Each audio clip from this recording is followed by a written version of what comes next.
Baik, assalamualaikum warahmatullahi wabarakatuh. Alhamdulillahirabbil alamin wassalatu wassalamu ala asyrafil anbiya wal mursalin wa ala alihi wa sahbihi ajma'in, amma ba'du.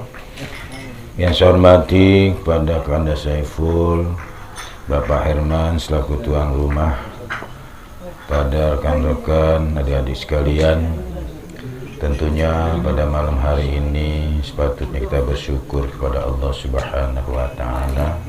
Tepatnya malam Jumat, malam Sayyidil Ayyam, kita semua masih diberikan nikmat Allah, nikmat iman Islam serta sehat dan afiat, sehingga kita bisa hadir dalam kegiatan kita setiap malam Jumat, kirim doa bersama atas keluarga kita yang sudah mendahului kita, yang sekarang ada di alam barzah, yang mudah-mudahan semuanya keluarga besar kita yang ada di alam kubur sekarang ini selalu mendapatkan maghfirah dari Allah Subhanahu wa Ta'ala.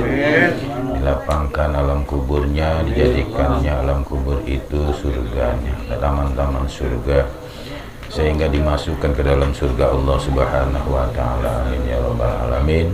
Dan tentunya kita semua yang hadir, yang selalu mendoakan keluarga besar kita, orang tua kita, yang mudah-mudahan kita tercatat sebagai birrul walidain. Amin ya rabbal alamin. Salawat beserta salam semoga Allah limpahkan kepada junjungan kita Nabi Muhammad sallallahu alaihi wasallam, pada keluarga dan sahabatnya, khusus kita selaku umatnya, kelak mendapatkan syafaatnya di yaumil qiyamah. Amin ya rabbal alamin.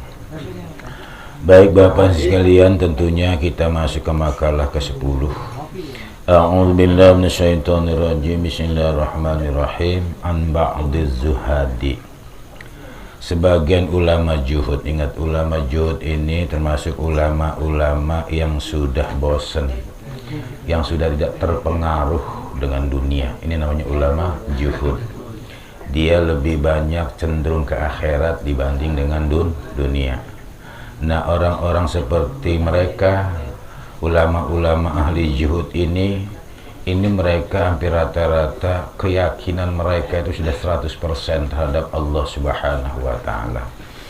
Apa kata beliau? Man adnaba dzamban wa huwa yadhaku. Barang siapa yang merasa senang berbuat dosa. Nah, siapa orang yang merasa senang dengan perbuatan dosa. Ingat, perbuatan dosa ini bukan saja yang kita lihat secara zahir, yang memang dilarang langsung oleh Allah, yang mungkin manusia banyak tahu, seperti minuman keras, judi, berzina, makan riba, itu termasuk kategorinya. Tapi kita nggak sadar salah satu diantaranya perbuatan dosa yang kita lakukan adalah tanpa disadari kita meninggalkan perintah Allah, dalam arti kita nggak sholat, nggak sujud kepada Allah Subhanahu wa Ta'ala. Nah, itu mereka senang, seakan-akan nggak ibadah itu ya biasa-biasa aja, seakan-akan tidak ada beban dosa. Apa dikatakan di sini? Fa innallaha yudkhiluhun nar. Tuh, barang siapa yang merasa senang berbuat dosa, cinta terhadap dosa, maka Allah Subhanahu wa Ta'ala akan memasukkan dia ke dalam neraka. Ingat ya, setiap orang yang senang melakukan dosa, setiap orang yang senang melakukan maksiat, ya, tentu di sini Allah akan memasukkan ia ke dalam neraka. Fahuwa yabki, dalam keadaan menangis. Tuh, ya. Sekali lagi, barang siapa yang merasa senang berbuat dosa, maka Allah Subhanahu wa Ta'ala akan memasukkan dia ke dalam neraka dalam keadaan menangis. Kalau sekarang ini kita bicara surga, bicara neraka, mungkin bertanya-tanya ada apa enggak? Ya jelas ada, itu barang gaib. Itu barang gaib, memang barang yang disediakan oleh bari Allah kepada kita. Ya artinya kepada manusia yang taat dia akan masuk ke dalam surga, yang maksiat dia akan masuk ke dalam neraka.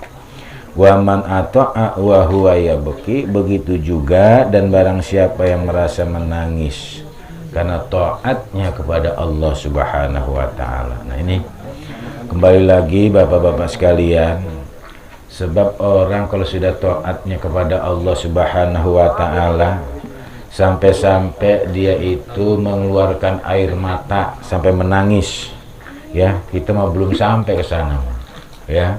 Kenapa? Karena taat kita ini, ya, seperti kayak zikir aja. Kalau lagi hobi zikir ya zikir, kapan lepas zikir ya lupa lagi. Senangnya 100, senang 100, ya. Makanya itu tadi, setiap zikiran-zikiran ini yang semuanya terbilang, yang apalagi ini ada perintah atau dianjurkan, ini kadang-kadang membuat kita lemah, ya, terkecuali memang kita benar-benar diijazahkan sehingga zikir ini kita memang senang dari awal. Senang awalnya itu tadi, ketika habis ba'da sholat, paling enggak zikiran kita itu waktu lafaz subhanallah 33 dirutinkan saja, subhanallah, subhanallah, subhanallah, alhamdulillah, terus begitu aja, ya, tambah dengan lafaz tahmidnya, tahlilnya, ya, sudah itu kalimat tauhidnya minimal 100, la ilaha illallah, la ilaha illallah. Itu ba'da sholat diusahakan seperti itu. Ya, kalau mau nambah rezekinya lebih banyak lagi, baca 129 kali ya latif, ya latif, ya latif, ya latif, selesai 129 kali doa, ya. Doanya mana? Allahu ya latif bi ibadihi yarzuqu may yasha wa huwal qawiyul aziz. Sudah selesai itu baca lagi, ya, apa tuh? Apa? Ya kamil, tapi yang sempurna itu. Ya Latif, ya Wakil, ya Wakil, ya Wakil, ya Wakil, baca itu juga 129 kali, baru selesai. Hasbunallahu wa ni'mal wakil, ni'mal maula wa ni'mal nasir, insyaallah. Soal kehidupan mah dijamin, ya. Kalau masalah kita usaha di dunia itu wasilah aja. Kalau masalah rezeki kembali lagi itu dijamin oleh Allah Subhanahu wa taala. Yang penting kita yakin benar bahwa apalagi kita manusia yang diberi akal oleh Allah, makhluk Allah yang melata saja itu dikasih rezekinya oleh Allah. Tinggal kita yakin terus dekat kepada Allah, rezeki datang insya Allah, layak taksib. Dari mana datangnya Allah bisa tidak. Kembali lagi itu semua Allah Subhanahu wa taala yang menjalankan, mengeluarkan rezeki itu yang tak diduga-duga. Nah, ketika kita taat, barang siapa yang taat kepada Allah Subhanahu wa taala, saking taatnya dia menangis, ya, fa innallaha yudkhilul jannata, maka sesungguhnya Allah Subhanahu wa taala akan memasukkan dirinya ke dalam surga, wa huwa yadhaku, dalam keadaan gembira. Nah, jadi kembali lagi Pak, ini semua kembali pada diri kita masing-masing. Jadi artinya kita ini sudah diberitahu, sudah dikasih tahu, ini jalan hidup. Tinggal pilih mau senang, ini jalannya. Tapi memang benar di dunia ini banyak lika-likunya.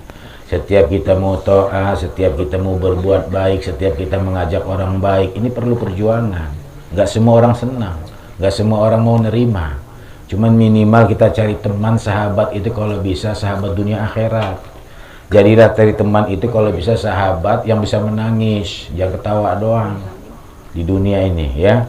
Jadi manakala kita meninggal dunia, insya Allah namanya selalu tersebut. Paling enggak dia harus terkirim namanya ketika ila hadratin Nabil Mustafa selesai, pasti disilsilakan minimal Fatihah. Nah itu ya. Dan kita berteman juga di atas dunia ini, pilih-pilih cari teman yang mikirin akhirat. Kalau cuma teman mikirin dunia doang, mau banyak. Sudah ada lagunya, ya. Kalau yang namanya teman yang namanya tertawa itu lebih banyak, tapi yang menangis sedikit. Artinya, ketika kita susah, paling nggak minimal doakan, paling nggak minimal dibantu, kan seperti itu. Kalau sekarang ini yang paling senang itu tadi, ya, menjauhkan daripada kebaikan yang menyusahkan dirinya nantinya. Nah, makanya sekarang ini kesempatan. Ya, di kampung kita ini kesempatan, artinya kalau kita masih sehat badan, masih diberi panjang umur oleh Allah, manfaatkan hidup ini yang sebaik-baiknya. Nah, sesuai dengan ayat Qur'annya, innallaha yuhibbul muhsinin, Innallaha yuhibbul muttaqin. Itu ya anjuran-anjuran yang dimana ayat itu menyebutkan Allah suka sama orang yang berbuat baik. Allah suka orang yang selalu bertakwa kepadanya. Ya, jadi kalau kita lawan daripada itu, ya artinya berbuat jahat Allah nggak suka, nggak takwa apalagi Allah nggak suka. Nah, jadi jalan sudah diberikan di sini oleh ulama juhud. Manakala orang yang selalu melakukan perbuatan maksiat dan dosa, maka Allah akan masukkan dirinya ke dalam neraka dalam keadaan menangis. Sebabnya namanya dunia ini, Pak, kembali lagi ya, sudah dikatakan dalam Al-Quran, ad-dunya mata'ul ghurur. Yang namanya dunia itu tipu daya, ya. Nilainya sedikit, bahayanya luar biasa tuh dunia. Nilainya sedikit, bahayanya luar biasa dan bisa mencopotkan iman orang itu dunia. Tapi kalau yang namanya akhirat, ya, memang istilahnya nilainya panjang banyak, ya, tempatnya nikmat dan abadi selama-lamanya. Itu akhirat. Maka wal akhiratu khairu wa abqa. Akhirat itu alam yang alam yang kekal, alam yang akhirat yang baik dan alam yang kekal, itu akhirat. Nah, makanya sekarang ini kalau kita lihat banyak lebih yang dipikirkan tuh dunia dibanding akhirat. Banyak orang menangis mikirin dunia dibanding akhirat. Banyak orang menangis nggak ada duit dibanding dosa yang dia tangisin, ya.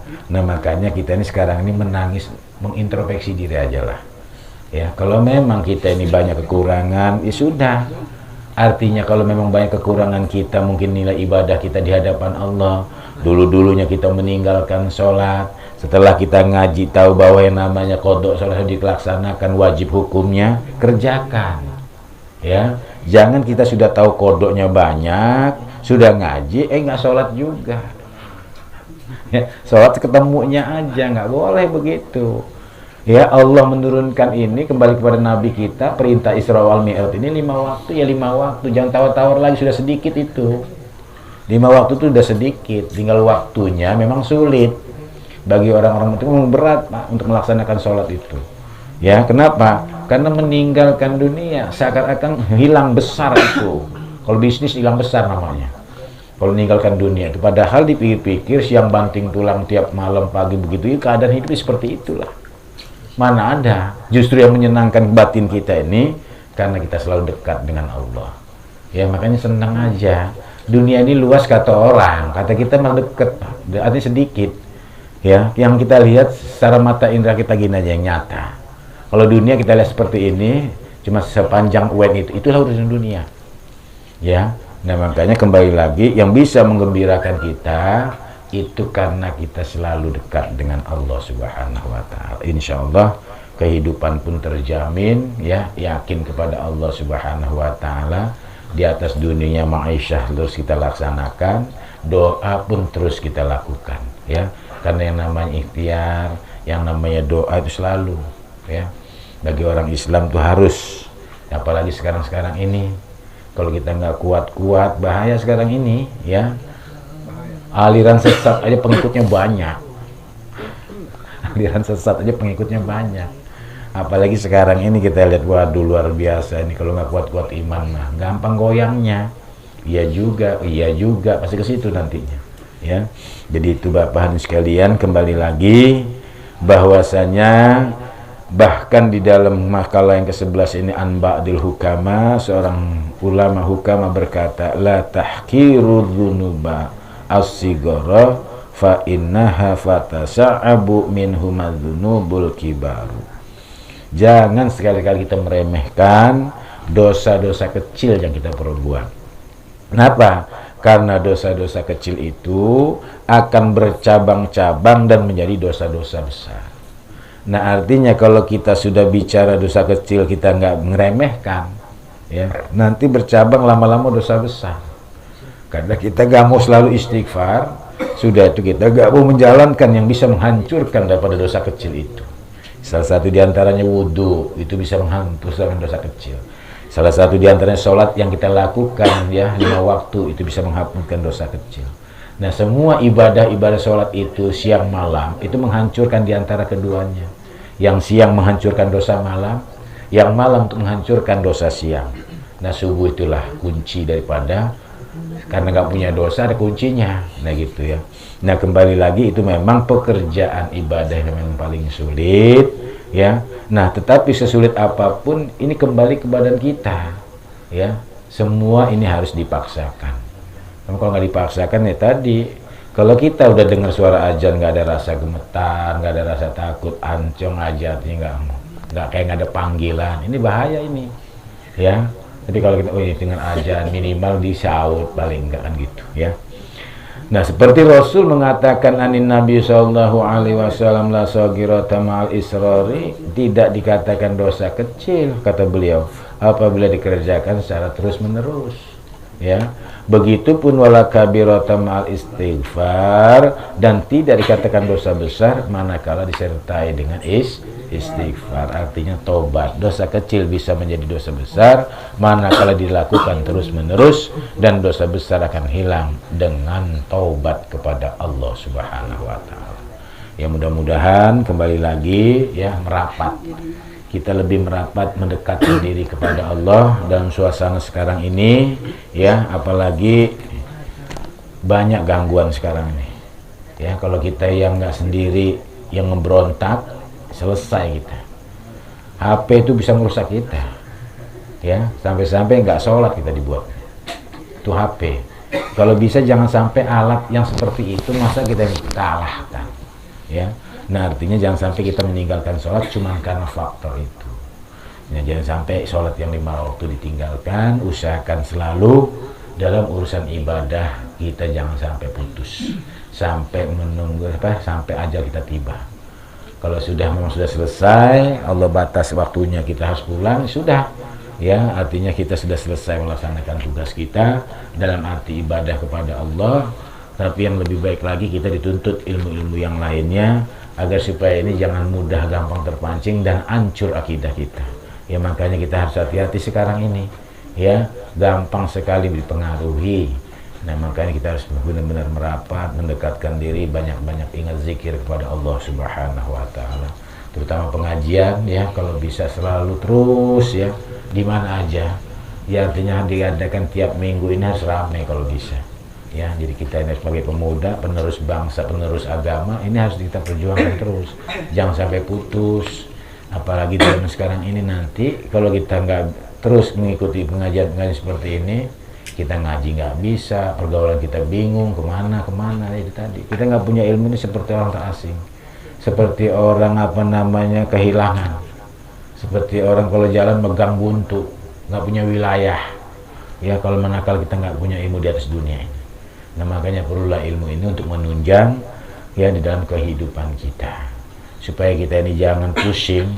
Kembali lagi apa yang kita punya, wiridlah kepada Allah Subhanahu wa taala. Yang penting tadi sholat jangan ditinggalkan, yang masih punya kodok terus dibayar kalau bisa ya. Yang kita kan bisa introspeksi diri 15 tahun dari masa balik sampai sekarang ya. Jangan sampai kita meninggalkan ibadah itu tadi, apalagi dengan sengaja. Itu saja, kurang lebih saya mohon maaf. Akhir kalam, assalamualaikum warahmatullahi wabarakatuh.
Sayyidi wa habibi جسدي وروحي سيدي رسول الله محمد بن عبد الله الصادق الأمين وعلى آله وصحبه أجمعين. اللهم صل وسلم وبارك عليه صلى عليه وعلى آله.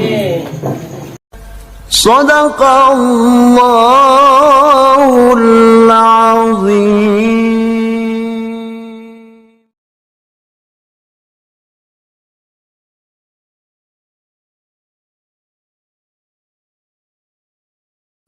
يا رسول الله يا نبي